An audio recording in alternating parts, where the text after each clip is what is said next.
گزشتہ پارے کا جب اختتام ہوا تھا تو اللہ تعالیٰ نے ایک سوال کیا تھا، اللہ خیر اما یشرکون، کیا اللہ وہ بہتر ہے، ایک اللہ، یا پھر جتنے لوگ شریک ٹھہراتے ہیں وہ بہتر ہے؟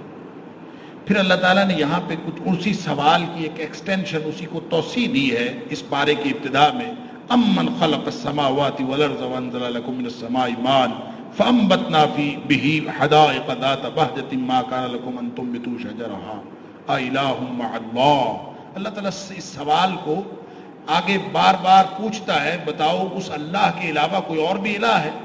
یہ بتاؤ کہ زمین و آسمان کا خالق کون ہے؟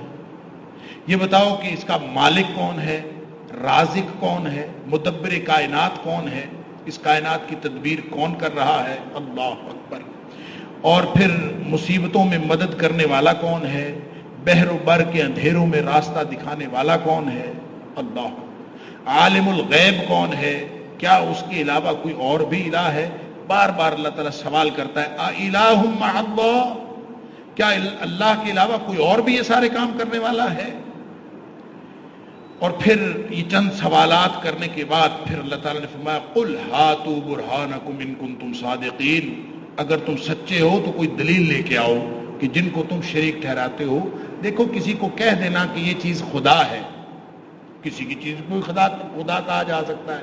اللہ تعالیٰ قرآن میں فرماتا ہے، ان ہی الا اسماء سمیتموها، نام رکھ لینے سے تو کوئی چیز خدا نہیں بنتی نا، اس کے اندر وہ ساری خصوصیات ہونی چاہیے جو الہ کی ہے۔ کوئی ہے دنیا کائنات میں اسے ایسا؟